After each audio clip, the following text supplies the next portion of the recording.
Disiarkan oleh 63 stasiun radio se-Indonesia, Asosiasi LPPL Radio dan Televisi Indonesia dengan bangga mempersembahkan Inilah Suara Nusantara, menyajikan informasi Nusantara. Selamat mendengarkan.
Sahabat, jumpa lagi di Suara Nusantara bersama saya Camelia Norin dan saya Danu Oktara. Produksi LPPL Radio Televisi Indonesia yang disiarkan langsung secara serentak di 63 radio siaran di seluruh Indonesia. Ini dia Suara Nusantara.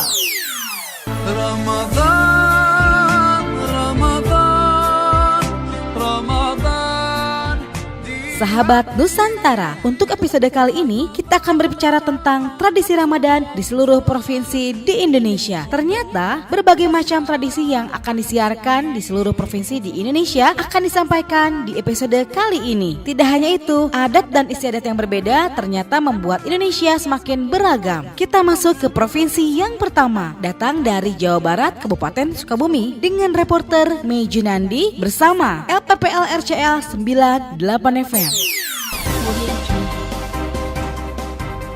Tradisi Bedi Lodong di Kabupaten Sukabumi. Anak-anak di Kampung Cigadok Lebak, Kecamatan Sukaraja, Kabupaten Sukabumi, Jawa Barat masih menjalani tradisi unik saat Ramadan. Mereka membuat bedi lodong dari bahan bekas pakai karena lodong merupakan sejenis bedil yang marak dimainkan pada bulan puasa. Dan dulu lodong kebanyakan terbuat dari bambu, tapi sekarang bahan untuk membuat lodong sudah dimodifikasi. Ada yang menggunakan pipa paralon bekas dengan alat pemicu suara dentuman berasal dari cairan spiritus. Ada juga yang membuat dari kaleng susu bekas dan botol bekas air mineral. Permainan bedi lodong tidak hanya digemari anak-anak, tetapi juga orang dewasa. Bedi lodong mulai marak ketika menjelang puasa dan malam takbiran sebelum lebaran. Dalam permainan perang-perangan bedi lodong, biasanya terbagi beberapa kelompok. Aksi peperangan ini dilakukan sore hari menjelang buka puasa. Meskipun mengeluarkan suara dentuman cukup keras, bedi lodong dijamin aman dan dalam memainkannya tetap harus ada pengawasan dari orang dewasa. Masih bersama LPPL RCL 98 FM. Kali ini informasi terkait Bazar Ramadan yang akan dilaksanakan oleh Dekranasda Kabupaten Sukabumi. Selengkapnya disampaikan oleh reporter Mei Junandi. Sambut Ramadan, Dekranasda Kabupaten Sukabumi siapkan Bazar Ramadan. Ketua Dewan Kerajinan Nasional Daerah Kabupaten Sukabumi, Haji Yani Jatnika Marwan menggelar rapat persiapan Bazar Kuliner Ramadan di Gerai Dekranasda nomor 292, Komplek Gelanggang Olahraga Cisaat, Jalan Raya Cigayung, Desa Sukamanah, Kecamatan Cisaat, Sukabumi. Bazar Ramadan ini akan diadakan mulai tanggal 6 Mei 2019 hingga 1 bulan penuh di bulan Ramadan. Dan rencananya kegiatan yang akan dibuka oleh Bupati Sukabumi Haji Marwan Hamami dipusatkan di Gerai Dekranasda dan akan dibuka setiap hari jam 3 sore sampai dengan jam 7 malam. Diketahui bahwa Dewan Kerajinan Nasional Daerah atau Dekranasda Kabupaten Sukabumi adalah organisasi nirlaba yang menghimpun pecinta dan peminat seni untuk memayungi dan mengembangkan produk kerajinan dan mengembangkan usaha tersebut, berupaya meningkatkan kehidupan perilaku bisnis dan usaha yang sebagian merupakan kelompok usaha kecil dan menengah masyarakat Kabupaten Sukabumi. Selanjutnya, informasi datang dari Kota Sukabumi, Provinsi Jawa Barat. Disampaikan oleh rekan siar Ian Januari dari LPPL Suara Perintis. Dengan informasi yang pertama, gebyar pajak. Dan informasi yang kedua adalah sedekah bumi Kipahare.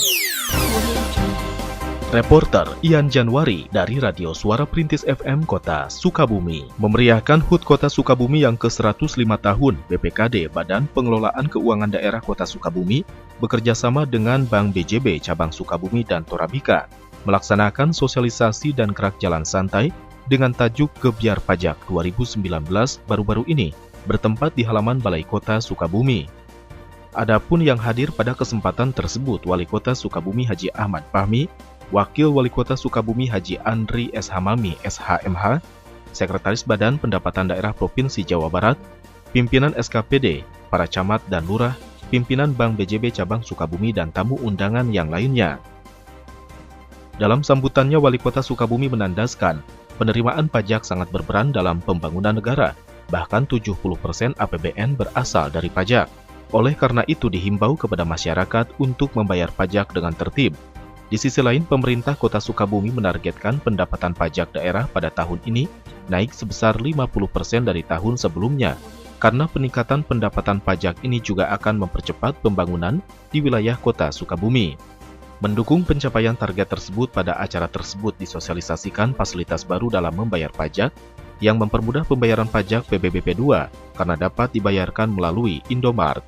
Selain itu, Wali Kota Sukabumi juga melantik sebanyak 35 kader penggiat taat pajak Kota Sukabumi dari 33 kelurahan sekota Sukabumi. Kepala Bidang Pajak dan Bukan Pajak BPKD, Haji Unang Junaidi Juminta SE, selaku Ketua Panitia Kegiatan menjelaskan bahwa sosialisasi dan gerak jalan santai tersebut bertujuan meningkatkan partisipasi masyarakat dalam membayar pajak dan membayar pajak dengan tertib, seperti membayar pajak sebelum jatuh tempo, serta tertib dalam administrasi pelaporan. Dijelaskan lebih lanjut, gerak jalan tersebut berdasarkan penjualan tiket diikuti oleh sekitar 5.000 warga. Selain itu pula, dalam gerak jalan tersebut diberikan berbagai door prize untuk peserta dengan hadiah utama 2 unit sepeda motor dari Bank BJB dan Torabika. Pengelola Museum Kipahare menggelar upacara adat sedekah bumi yang dipusatkan di lapangan sepak bola Garuda Kecamatan Baros, Kota Sukabumi. Upacara adat tersebut dimeriahkan dengan mengarak dongdang yang berisi hasil bumi dan makanan dari gerbang pintu masuk perumahan Baros menuju lapangan Garuda, dan dilanjutkan prosesi upacara adat sedekah bumi serta parebut dongdang. Sejumlah seni dan tarian tradisional daerah pun turut memeriahkan gelaran upacara adat tersebut seperti tari lungsur, ronggeng, tarawangsa, hingga wayang golek. Tidak hanya itu, warga maupun pengunjung juga melakukan aksi nulis aksara Sunda di spanduk yang membentang sepanjang 105 meter. Ketua Museum Kipahare Sandi S. Wijaya mengatakan, gelaran upacara adat sedekah bumi tersebut merupakan agenda rutin tahunan dan diselenggarakan dalam rangka memperingati hari jadi atau HUT Kota Sukabumi yang ke-105 tahun. Dijelaskannya, upacara adat sedekah bumi merupakan bentuk rasa syukur terhadap hasil pertanian, dan hal ini pun sering dilakukan oleh masyarakat Sunda pada masa lalu saat pasca panen. Apalagi Sukabumi sendiri merupakan daerah yang warganya identik dengan masyarakat agraris. Dirinya menandaskan Museum Kipahare akan berupaya agar upacara adat sedekah bumi tersebut bisa terus dilaksanakan. Hal tersebut dilakukan guna melestarikan budaya daerah, meskipun pada pelaksanaannya dibutuhkan dukungan dari berbagai pihak, terutama pemerintah daerah. Pada kesempatan yang sama, Camat Baros, Yunita Tusmeri Sitepu mengungkapkan dirinya mengapresiasi upacara adat sedekah bumi yang diinisiasi oleh sejumlah komunitas pelestari budaya tersebut, karena selain untuk melestarikan atau ngamumulai budaya Sunda, juga diharapkan bisa menjadi daya tarik wisata. Ia juga berharap komunitas pelestari budaya seperti Kipahare dapat semakin maju dan berkembang, serta dapat mengemas event ini menjadi lebih meriah dan lebih menarik lagi.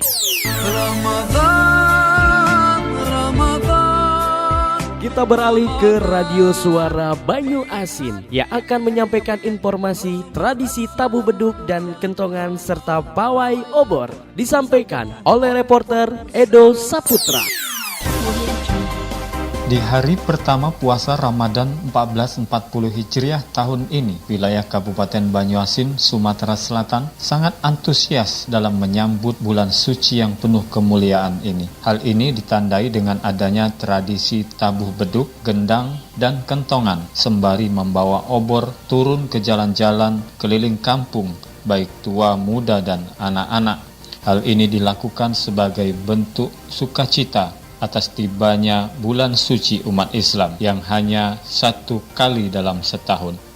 Tradisi selanjutnya adalah pasar beduk yang menyajikan beragam panganan tradisional yang hanya dibuat pada bulan puasa saja. Berikut penjelasan Bapak Raden Gunawan Esos, Kepala Bidang Seni Budaya Dinas Pendidikan Kabupaten Banyuasin. Keliling kampung memakai beduk untuk membangunkan sahur, kemudian pasar beduk. Nah, di bulan Ramadan itu biasanya banyak sekali makanan-makanan tradisional ada yang menjajakan setiap sore, seperti klepon, bergo, lakso, kemudian talam kapur, talam gemuk, itu ada semua, rangi. Kalau hari-hari biasa kita sulit cari makanan seperti itu. Itu biasanya yang masih ada di Banyuasin. Tradisi ini sangat dinanti-nanti oleh warga karena bisa membawa berkah bagi penjual dan warga masyarakat lainnya. Edo Saputra melaporkan untuk LPPL Radio Suara Banyuasin. Kali ini informasi dari Kota Muara Bungo, Jambi, dengan informasi pengawasan makanan menjelang Ramadan dan kegiatan pawai obor akan disampaikan oleh Wiyata Mandala Putra dari LPPL Gema Bungo FM. Mitra muda, menjelang bulan suci Ramadan yang tinggal beberapa hari lagi, Dinas Kesehatan Kabupaten Bungo mulai melakukan pengawasan terhadap makanan yang beredar di Kabupaten Bungo. Kepala Dinas Kabupaten Bungo, Safarudin Matondang, menyampaikan pihaknya juga akan berkoordinasi dengan Badan Pengawas Obat dan Makanan ataupun BPOM. Safarudin mengatakan yang menjadi sasaran pengawasannya adalah hidangan yang diperjualbelikan selama Ramadan nanti. Lebih lanjut, pihaknya juga akan turun langsung ke pasar beduk untuk melakukan pengecekan. Selain ke pasar beduk, Dinas Kesehatan juga akan melakukan pengecekan ke pusat perbelanjaan yang ada di Bungo, di mana pihaknya akan melakukan pengecekan terhadap makanan kemasan, mulai dari kemasannya, tanggal expirednya, sampai ke sertifikasi halal dari MUI ataupun izin dari BPOM. Mitra muda, menyambut bulan suci Ramadan 1440 Hijriah, pemerintah Kabupaten Bungo bersama Majelis Derek Korps Alumni Himpunan Mahasiswa Islam ataupun KAHMI Kabupaten Bungo akan menggelar pawai obor. Kegiatan ini pun akan dipusatkan dan dilepas dari depan rumah dinas Bupati Bungo dan akan mengelilingi kota Muara Bungo dengan berjalan kaki. Pemerintah Kabupaten Bungo yang dipimpin Sekretaris Daerah Haji Ridwan Is telah menggelar rapat bersama pengurus KAHMI terkait kegiatan yang akan dilaksanakan ini dalam rangka menyambut bulan suci Ramadan 1440 Hijriah. Sekda mengatakan pawai ini akan diikuti siswa-siswi tingkat SD, SMP, MA maupun pondok pesantren dalam dan sekitar kota Muara Bungo. Sekda pun berharap kemeriahan menyambut bulan puasa ini dapat lebih semarak dan umat Islam di Kabupaten Bungo juga bisa ikut serta merasakan kemeriahan yang menyambut bulan suci Ramadan tersebut. Ditambahkan Sekda Mitra Muda, pawai tersebut akan dibuka langsung dan diikuti Bupati Bungo Haji Masuri SPME, Wakil Bupati Safarudin Dwi Aprianto serta Forkompimda. Ia juga menekankan agar setiap PNS maupun honorer dapat ikut serta dalam pawai obor tersebut. Terakhir, Mitra Muda, Sekda menekankan untuk peserta agar tidak membawa petasan maupun kembang api. Haji Ridwan Is juga meminta para guru yang mendampingi anak-anak dalam kegiatan tersebut untuk mengingatkan agar tidak membawa hal tersebut.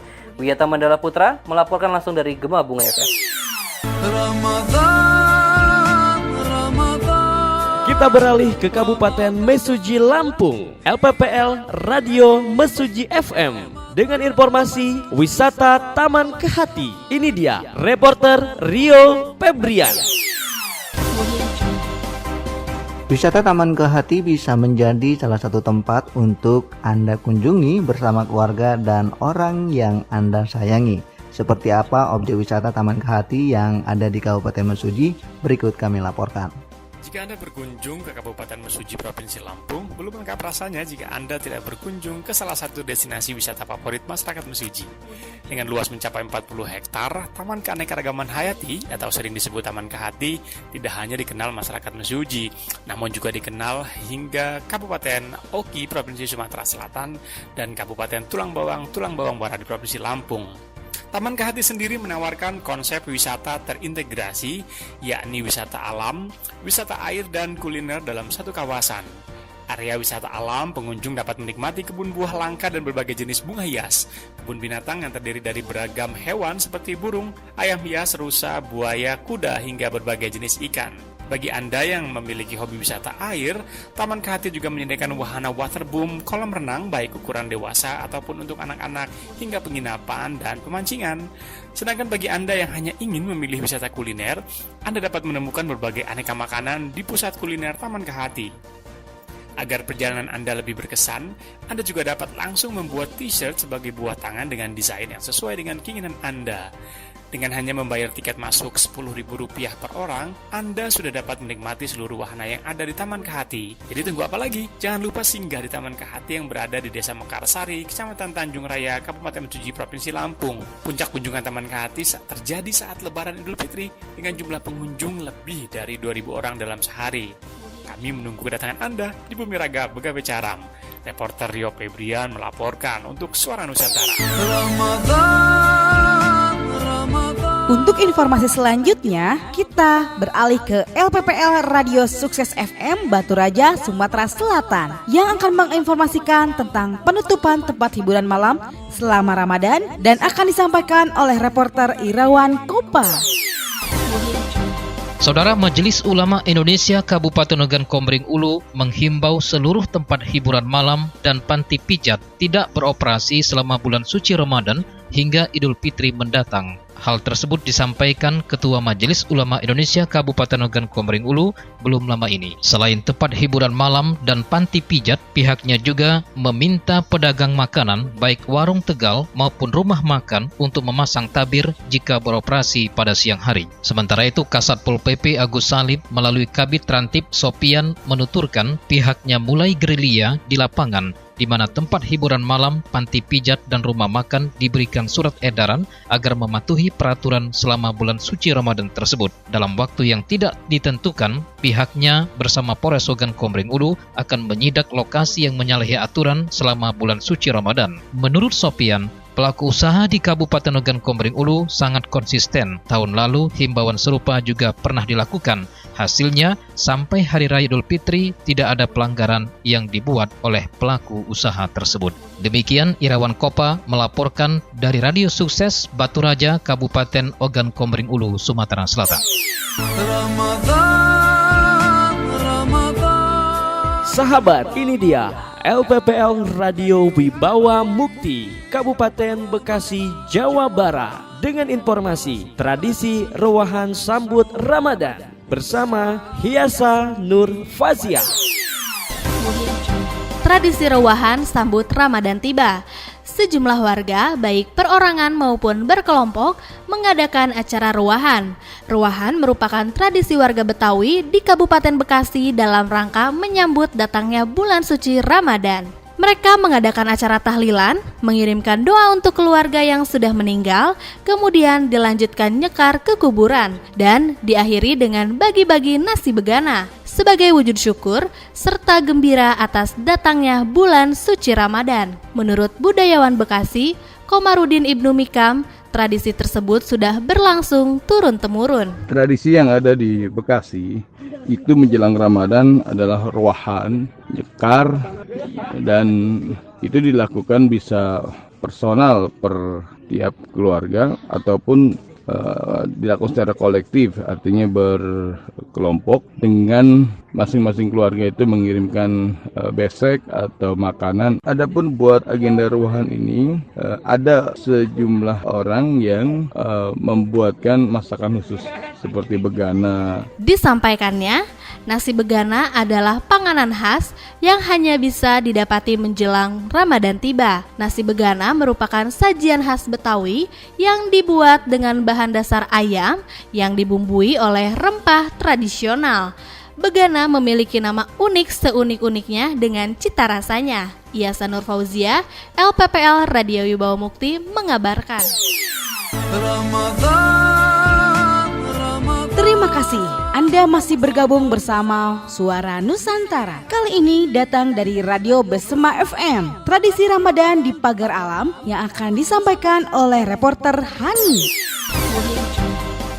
Selamat pagi bersama Radio Besema FM, radionya Jemaah kita dari Kota Pagar Alam, menginformasikan untuk Anda tradisi menyambut bulan Ramadan khususnya yang ada di Kota Pagar Alam.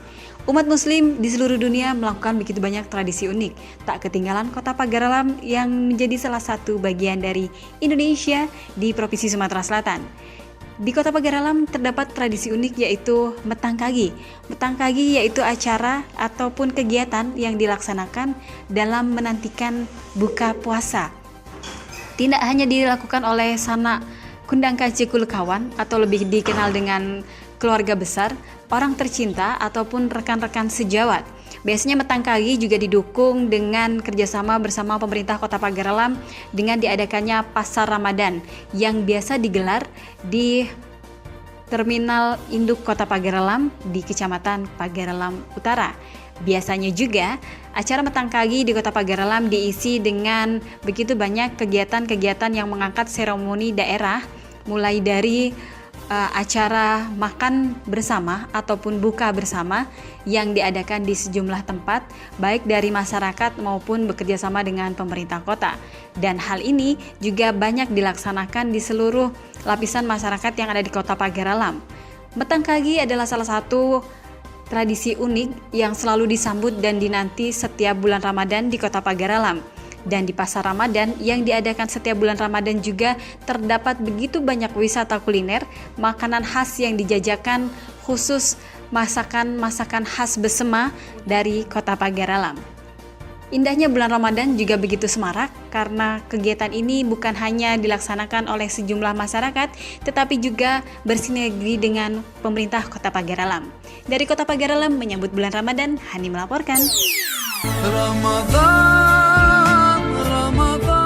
Kita menuju Kabupaten Lumajang, Jawa Timur. Radio Suara Lumajang FM. Ini dia dengan reporter Bobby Wijayanto. Ketersediaan pangan jelang Ramadan sebagai informasi. Guna mengantisipasi kekhawatiran masyarakat terkait ketersediaan pangan menjelang datangnya bulan Ramadan 1440 Hijriah, pemerintah Kabupaten Lumajang melalui Dinas Ketahanan Pangan Lumajang memberikan penjelasan terkait hal tersebut. Joko Wirarno, Kasih Ketersediaan Pangan Dinas Ketahanan Pangan Lumajang menjelaskan bahwa polemik atau beragam masalah pangan menjelang bulan puasa di Kabupaten Lumajang diakibatkan banyaknya pengusaha untuk memberikan bonus kepada karyawannya berupa sembako yang pembeliannya barangnya berlebihan. Pesannya itu sampai ke lumbung pangan biasanya itu sampai 2 ton seperti itu. Sampai bisa lebih kalau pengusahanya itu besar. Jadi itu yang bisa membuat sedikit lonjakan. Joko mengungkapkan, seiring dengan cuaca yang mendukung akhir-akhir ini, produksi pertanian di Kabupaten Lumajang tahun 2019 meningkat. Hal itu bisa dilihat dari pemberdayaan Dinas Ketahanan Pangan Lumajang kepada para petani agar mampu untuk mengkondisikan pangan, yakni penyebaran stok di lumbung pangan bisa berjalan dengan baik, serta persiapan ketersediaan pangan menjelang bulan Ramadan di Kabupaten Lumajang cukup banyak. Sehingga itu akan menambah stok atau ketersediaan kita di bidang pangan, khususnya itu beras di Kabupaten Lumajang. Ia juga menyampaikan bahwa ketersediaan pangan, khususnya komoditas beras di Kabupaten Lumajang sangat melimpah, karena saat ini Lumajang juga dikenal sebagai salah satu daerah lumbung pangan di Jawa Timur. Karena beras kita di Kabupaten Lumajang ini juga dikirim ke berbagai daerah. Harapannya, dari hal tersebut bisa membantu ketersediaan dan memberikan salah satu solusi terkait ketersediaan pangan menjelang bulan Ramadan di Kabupaten Lumajang. Bobby Wijayanto, reporter Suara Lumajang FM, Radio Kabupaten Lumajang. Masih dari Provinsi Jawa Timur, kali ini dari Kabupaten Nganjuk bersama LPPL Ersal FM. Informasi akan disampaikan oleh MZ Abidin. Yang pertama tentang tradisi Nganjuk menjelang Ramadan, selanjutnya yaitu tradisi ngabuburit di Pondok Pesantren Baitul Atiq Nganjuk. Megangan adalah salah satu tradisi masyarakat Jawa dalam menyambut bulan suci Ramadan. Tradisi ini sering pula disebut sebagai ritual mapak. Maksudnya menjemput awal bulan puasa. Megangan berasal dari kata megeng yang dalam bahasa Indonesianya berarti menahan dan terkandung maksud menahan diri dari sekarang untuk menyambut datangnya bulan puasa. Dalam pelaksanaannya, tradisi megangan di berbagai daerah di Pulau Jawa tidaklah selalu sama dan setiap daerah memiliki keunikan tersendiri dalam melestarikannya. Namun secara umum, tradisi ini diwujudkan dalam upacara selamatan khas Jawa. Di antaranya, tiap-tiap kepala keluarga mengundang para tetangga untuk bersama-sama menikmati hidangan makanan yang sebelumnya memang telah disiapkan. Tentu dimulai dengan mekanisme doa yang dipimpin oleh seorang imam yang telah dipilih. Selain ritual selamatan, dalam tradisi Magengan juga dihiasi dengan ragam kegiatan seperti kerja bakti, ziarah kubur, bersedekah, dan sebagainya. Dalam tradisi Magengan, terdapat kue yang menjadi ciri khas atau simbol dari tradisi tersebut, yaitu kue apem. Dikatakan bahwa keberadaan kue apem ini memiliki makna tersendiri dalam kaitannya dengan Magengan. Ada yang mengatakan bahwa istilah apem berasal dari kata afwan dalam bahasa Arab yang artinya maaf. Berangkat dari pemaknaan tersebut, begitu pula di Nganjuk, Jawa Timur, budaya Magengan juga digunakan sebagai ajang silaturahim dengan membagikan kue apem yang disimbolkan sebagai permintaan maaf sebelum memasuki bulan suci Ramadan. MC Tabidin dari Ersal FM Nganjuk untuk Suara Nusantara.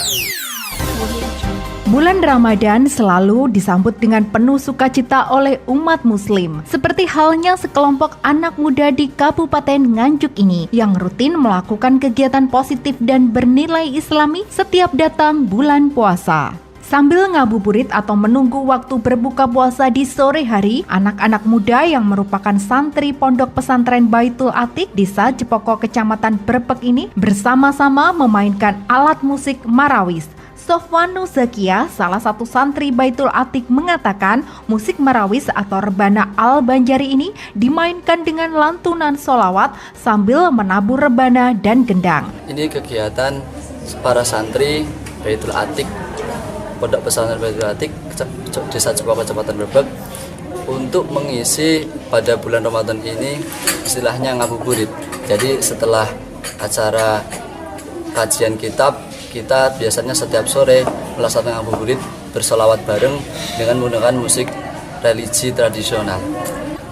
Karena kami hobi dan juga di situ selain mengandung pahala ya, pastinya hobi-hobi bakat-bakat dari para santri diterapkan pada ngabuburit Ramadan ini. Setiap tahun, setiap hari pada bulan Ramadan, bahkan pada hari-hari bulan Ramadan kita laksanakan. Usai bermain rebana, para santri kemudian bersiap mengumandangkan azan maghrib dan bersantap menu buka puasa bersama di masjid. Asti Hanifah, Ersal FM Nganjuk. Kita menuju Kabupaten Banjar, Kalimantan Selatan. Radio Suara Banjar dengan reporter Lydia. Ini dia informasi Pasar Ramadan. Pada setiap bulan Ramadan, di Kalimantan Selatan atau Kalsel selalu dibarengi bermunculannya pasar kuliner dadakan di berbagai tempat, termasuk pasar Ramadan yang dibikin oleh pemerintah daerah. Begitu halnya di Kabupaten Banjar, Ramadan 1440 Hijriah tahun 2019 ini, pemerintah Kabupaten Banjar juga akan mendirikan pasar Ramadan atau pasar wadai. 2 hari lalu, pihak Dinas Kebudayaan dan Pariwisata Kabupaten Banjar menggelar rapat dengan institusi terkait untuk membahas pengoperasian pasar Ramadan tersebut. Antara lain dengan Dinas Perhubungan, Kepolisian, Dinas Perindustrian dan Perdagangan, Dinas Kesehatan, Satpol PP, dan juga perusahaan daerah Pasar Bauntung Batuah. Di mana lokasinya? Di sekitar ruang terbuka hijau Ratu Zalekha Martapura, tepatnya di Jalan Kenanga, belok ke Jalan Sukaramai atau di belakang Gapura ruang terbuka hijau. Di kawasan tersebut akan didirikan tenda besar berukuran 6x8 meter, kapasitasnya menampung 40 orang pedagang. Tenda pasar Ramadan itu atau dikenal masyarakat dengan pasar wadai menyediakan meja-meja untuk menjajakan makanan yang dijual para pedagang. Semuanya free ataupun gratis disediakan untuk pedagang. Rencananya tanggal 6 Mei nanti akan dibuka secara resmi dan jam bukanya ditetapkan mulai pukul 15.30 waktu Indonesia bagian tengah. Diharapkan semua pedagang mematuhi aturan tersebut. Kelak juga bakal ada kegiatan pengambilan sampel makanan untuk dicek kandungan bahannya agar kehigienisan makanan yang dijual dapat dipertanggungjawabkan. Kalangan warga Martapura berharap Dinas Kebudayaan dan Pariwisata Kabupaten Banjar menata secara apik area Pasar Ramadan, termasuk akses menuju lokasi dan penyediaan area parkir. Lydia, reporter Radio Suara Banjar untuk Suara Nusantara. Melintasi Provinsi Sumatera Selatan, Kabupaten Musirawas. Kali ini dari Radio Darussalam dengan reporter Reni Oktaviani yang akan menyampaikan tentang tingkat kemiskinan menurun di Musirawas dan penyerahan sertifikat hak atas tanah oleh Gubernur Sumatera Selatan. 3 tahun masa kepemimpinan angka kemiskinan Musirawas menurun. Pemerintah Kabupaten Musirawas menyatakan tingkat kemiskinan dalam 3 tahun ini menurun. Hal tersebut disampaikan Bupati Musirawas Haji Hendra Gunawan dalam sambutannya pada sidang paripurna istimewa HUT ke-76 tahun Kabupaten Musirawas. Pada hari Selasa 30 April 2019 di ruang paripurna DPRD Kabupaten Musirawas, Bupati menjelaskan Kabupaten Musirawas sudah berhasil menurunkan angka kemiskinan mulai dari 15,13% di tahun 2015, 14,3% di tahun 2016, 14,24% di tahun 2017, dan menjadi 13,76% di tahun 2018. Bupati berjanji angka kemiskinan ini akan terus diupayakan penurunannya sering dengan 10 kesepakatan yang telah ditandatangani bersama pemerintah Provinsi Sumatera Selatan untuk fokus dalam penurunan angka kemiskinan menuju Sumatera Selatan 1 digit. Sejalan dengan kesejahteraan masyarakat yang terus meningkat, kita harus terfokus kepada kelompok sasaran masyarakat miskin melalui basis data terpadu dengan by name, by address, serta di lokus di mana kantong-kantong kemiskinan berada. Rindy Oktaviani, Radio Darussalam Sempurna melaporkan. Penyerahan sertifikat hak atas tanah oleh Gubernur Sumatera Selatan. Di penghujung agenda sidang paripurna, Bupati Musirawas Haji Hendra Gunawan meminta kepada Gubernur Sumatera Selatan Haji Herman Deru untuk secara simbolis menyerahkan sertifikat hak atas tanah kepada masyarakat dan kantor instansi pemerintah. Pada hari Selasa 30 April 2019 di ruang paripurna DPRD Kabupaten Musirawas. Gubernur kemudian menyerahkan 10 sertifikat tanah kepada 3 instansi pemerintah seperti Kodim, BNN, dan KPU serta memberikan 7 sertifikat tanah kepada perwakilan masyarakat yang ada di Kabupaten Musirawas.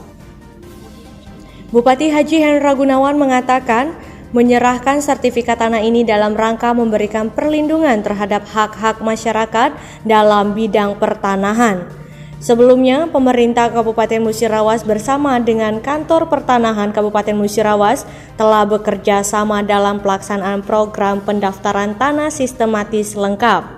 Dan tanah masyarakat pada tahun 2017 sebanyak 18.058 sertifikat tanah. Dan pada tahun 2018 sebanyak 14.000 sertifikat tanah sampai dengan saat ini pada tahun 2019 sebanyak 9.500 sertifikat tanah. Yang masih dalam proses pelaksanaan oleh Kantor Pertanahan Kabupaten Musirawas, total keseluruhan sampai dengan saat ini sebanyak 31.558 sertifikat tanah. Rindy Oktaviani, Radio Darussalam Sempurna melaporkan. Memasuki kawasan Kabupaten Tanah Datar, Sumatera Barat, Radio LPPL Luhak Nantuo dengan informasi tradisi unik menjelang Ramadan di Minangkabau. Ini dia reporter Fahmi Prasetya. Hampir semua penjuru daerah di Sumatera Barat memiliki berbagai tradisi jelang Ramadan. Tradisi yang sudah ada sejak ratusan tahun ini masih terpelihara sampai sekarang. Walaupun caranya berbeda-beda, namun memiliki semangat yang sama. 5 tradisi unik masyarakat Minangkabau menyambut bulan suci Ramadan. Ziarah kubur ini dilakukan untuk mengingatkan kita kepada kematian dan akhirat dengan berziarah ke makam orang tua dan orang solih serta para wali. Akan dilakukan juga gotong royong membersihkan pandam pekuburan, ajang saling bermaafan dan silaturahmi. membersihkan masjid. Menjelang masuknya bulan suci Ramadan, masyarakat bergotong royong membersihkan masjid, pergantian karpet, pengaturan donasi untuk makanan berbuka dan sahur, masak lamang atau malamang, dan masak rendang atau marandang. Dilakukan masyarakat Minangkabau dengan berkumpul dan bergotong royong membuat nasi lemang pada ruas-ruas bambu yang telah dipotong-potong dan memasak rendang. Dilakukan 2 hari menjelang Ramadan. Hasil lemang dan rendang yang dimasak tadi akan dijadikan hantaran ke rumah mertua sebagai permohonan maaf. Menjalang Mintuwo merupakan Memasuki tradisi Kabupaten silaturahmi Tanah dengan mengantarkan Datar lemang ke rumah bersama mertua. Tradisi LPPL menjalang Luhak Mintuwo Nantuwo yang wajib dilakukan oleh kaum wanita 102,5 menjelang datangnya FM. bulan suci Ramadan dilakukan 5 hari menjelang puasa. Dan dalam upaya meningkatkan kinerja para penyiar dan reporter yang berkembang di kalangan masyarakat Minangkabau, Kepala Dinas Komunikasi dan Informatika Kabupaten Tanah Datar Dr. Andes Balimau memberikan kesempatan kepada 8 orang staf untuk mengikuti studi kinerja produksi berita GLPPR yang beraroma wangi sampai 19 April 2019 melaporkan dari LPPL Luhak Nantuwo FM Kabupaten. Dengan studi ini, para angkasawan dan angkasawati LPPL Luhak Nantuwo FM akan lebih profesional dalam memproduksi berita-berita yang up to date, seperti disampaikan Bapak Dr. Andes Abrar kepada reporter Luhak Nantuwo FM berikut ini. Kami selaku penanggung jawab Radio Luhak Nantuwo, sepertinya kita sudah sangat membutuhkan tenaga-tenaga yang profesional, handal, dan mampu membuat atau menyusun berita serta mampu menyajikan berita yang berimbang di tengah-tengah masyarakat. Juga hal ini adalah untuk memberikan penguatan bagaimana Radio Luhak Nantuwo ikut bisa berkontribusi penuh di dalam penyelenggaraan siaran berjejaring yang dilaksanakan oleh LPPL Sumatera Barat dan LPPL Indonesia. Untuk melaksanakan misi sebagai Government Public Relation, LPPL Luhak Nantuwo FM selalu berupaya memberikan informasi terbaik dan terpercaya kepada masyarakat dan dapat dipertanggungjawabkan. Fahmi Prasetya melaporkan dari LPPL Luhak Nantuwo FM, Kabupaten Tanah Datar, Sumatera Barat. LPPL Radio Kenambai Umbai, Papua Barat akan menyampaikan informasi tentang bencana banjir serta kerjasama Bupati Jayapura dengan Universitas Pelita Harapan dengan reporter Tina. Saudara pendengar, Kementerian Lingkungan Hidup Republik Indonesia, bencana banjir yang terjadi pada tanggal 16 Maret lalu tidak lepas dari keadaan siklop, dan dari pantauan yang dilakukan bahwa pohon-pohon yang turun dari gunung tercabut dengan akar-akarnya itu menunjukkan bahwa tidak ada kegiatan illegal logging di siklop. Berikut penjelasan Kementerian Lingkungan Hidup Pusat. Ini konteksnya, jadi kalau kami sampaikan bencana banjir kemarin juga tidak lepas dari konteks tentang alam sebetulnya landscape. Tadi dari teman-teman Badan Geologi menyampaikan hampir sama kondisinya seperti ini. Kami nyebutnya sebagai dekat foot slope, lereng kaki. Kalau ini permukiman ya sebetulnya bahaya sekali sebetulnya. Itu sudah sunatullahnya, takdirnya seperti itu. Kemudian tadi Pak Balai Besar KSDA menyampaikan ada isu-isu illegal logging. Sebetulnya kalau kayu seperti ini sampai tercabut dengan akarnya biasanya tidak. Kalau illegal logging ini dipotong halus, baru saja terjadi di Singkil. Itu illegal logging, banjir Singkil baru saja. Tapi kalau ini sepertinya ini terbawa dari kasus longsornya. Posisinya ada di sini. Ini di Duyo Bayar. Saya sempat ke sana. Kebetulan saya ditugaskan Bu Menteri sebagai Satgas untuk Sentani. Ini dikelilingi oleh perbukitan yang amat sangat rawan longsor. Ini titik-titik longsor yang dibuat oleh teman-teman Balai Besar KSDA, dan ini adalah alur sungai yang menuju ke sana. Semuanya seperti ini karakternya, sehingga kita harus paham bahwa kondisi tata ruang di Sentani ini memang terancam untuk mengalami seperti yang terulang lagi ini. Ini titik longsor sudah kita identifikasi dari citra satelit. Sebetulnya kami punya citra satelit resolusi tinggi yang bisa kita pakai sewaktu-waktu untuk mengidentifikasi titik-titik longsor ini. Dan Balai Besar KSDA sudah punya aparat sebetulnya untuk melakukan survei di lapangan. Ini menyampaikan bahwa ini berbahaya sekali, tidak. Tapi dengan lereng yang tidak begitu terjal di sebelah, ini Duyo Barat juga. Saya sempat ke sana artinya memang karakternya seperti ini. Rawan longsor disampaikan oleh teman Badan Geologi tadi. Kemudian di atas juga sudah terlihat seperti ini. Tadi disampaikan sebetulnya batuannya kan tadi disampaikan oleh teman Badan Geologi ada 3 aspek. Ada aspek batuannya, ada aspek yang menjaga stabilitasnya dan aspek alur arus airnya. Ini batuan metamorfik, ya tadi sampaikan hampir sama lah, lebih jelas dari beliau. Tapi batuan metamorfik itu pasti tidak stabil karakternya karena dia terpengaruh tekanan dan suhu yang tinggi. Lanjut, Kementerian Lingkungan Hidup sudah melakukan pengecekan di Gunung Siklop. Dari pantauan mereka terdapat jenis batu metamorfik, yaitu batu yang tidak stabil. Demikian Tina melaporkan. Saudara pendengar, Bupati Jayapura Matius Awito SEMSI dalam sambutannya mengapresiasi kegiatan yang sangat penting dan baik dalam kerjasama antara pemerintah Kabupaten Jayapura dengan Universitas Pelita Harapan. Dan hal ini merupakan satu momentum untuk kebangkitan tanah Papua di tangan guru-guru yang terbaik bisa menghasilkan generasi yang luar biasa, baik itu bidang UPH, medis, dan pariwisata. Sebab sumber daya alam yang cukup luar biasa, sehingga kita harus punya anak-anak yang luar biasa. Berikut penjelasan Bupati Jayapura. Pemerintah Kabupaten Jayapura dengan Universitas Pelita Harapan beberapa waktu yang lalu, dan saya melihat bahwa ini satu momentum untuk kebangkitan Papua untuk ke depan. Bapak Ibu sekalian, pendidikan adalah jawaban untuk kita membangun di Papua. Di tangan guru-guru yang terbaik, kita bisa hasilkan generasi baru yang luar biasa. Karena itu sebentar nanti akan ada beberapa hal yang akan disampaikan dari tim UPH, juga tenaga medis, dan juga untuk pariwisata. 3 bidang ini kita sangat butuhkan di kabupaten ini, tapi juga di Papua. Sumber daya alam kita luar biasa, kita belum kelola secara maksimal. Karena itu membutuhkan anak-anak terampil, anak-anak yang punya motivasi, punya semangat untuk membangun tanah Papua. Dan saya yakin yang hadir hari ini adalah calon-calon untuk merubah tanah Papua menjadi tanah yang benar-benar kehadiran Tuhan di tanah ini. Universitas Pelita Harapan adalah satu universitas yang luar biasa, bukan tingkatnya nasional saja tapi sudah internasional. Jadi tidak perlu kita kuliah jauh-jauh ke luar negeri. Kita cukup dengan kerjasama ini, standarnya sama dengan internasional. Karena itu kita memulai di kabupaten ini, dan ini akan menjadi satu gerakan bersama, baik pemerintah daerah tapi juga orang tua. Kita sama-sama untuk memberikan support terhadap proses-proses yang kita mulai hari ini. Saya yakin kalau ini terus kita gumuli dengan baik, maka anak-anak terbaik dari kabupaten ini bisa merubah Papua, bisa merubah Indonesia yang lebih baik. Kita harus bangkit dan jangan lupa bahwa apapun yang kita usahakan harus menyertakan Tuhan dalam pergumulan ini. Karena ini pekerjaan besar. Untuk merubah sesuatu tidak gampang. Tapi kalau bersama Tuhan kita bisa. Karena Tuhan begitu peduli terhadap perubahan-perubahan yang besar untuk kemajuan daerah ini, sekaligus juga di sanalah nama Tuhan dipermuliakan oleh anak-anak Tuhan yang baik. Lanjut Bupati Jayapura, untuk kedepannya anak-anak kita tidak perlu jauh-jauh menempuh pendidikan sampai ke luar negeri. Demikian Tina melaporkan.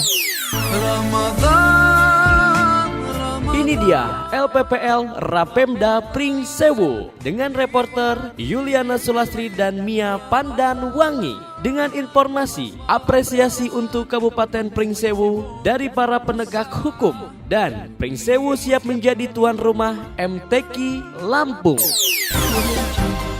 Para penegak hukum sangat mengapresiasi komitmen Pemkab Pringsewu, terutama Wakil Bupati Pringsewu Dr. Haji Fauzi, yang mendorong kegiatan seminar dan loka karya mengenai implementasi peradilan anak terpadu bagi aparatur penegak hukum dan para pelajar. Apresiasi itu disampaikan antara lain Dr. Dias Sulastri Dewi SHMH dari tim Pokja MA, HKBP Rita Wulandari Siber Mabes Polri, Kejati Lampung, Kejari Pringsewu Asep Tongtani SH dan lainnya dalam jamuan makan malam di restoran Bukit Randu. Dari Kejati, bahwa korban rawan kekerasan terhadap anak difabel. Cara ini mengantisipasi calon korban. Wakil Bupati Pringsewu Dr. Haji Fauzi sangat berterima kasih atas kesediaan para penegak hukum dan Mahkamah Agung, Polri, Kejaksaan yang mau turun ke Pringsewu untuk memberi pemahaman tentang masalah hukum terhadap anak. Menurut Fauzi, banyak kasus anak terungkap di daerah ini karena NGO-nya aktif. Yuliana Sulastri, LPPL Rapemda Pringsewu Lampung melaporkan.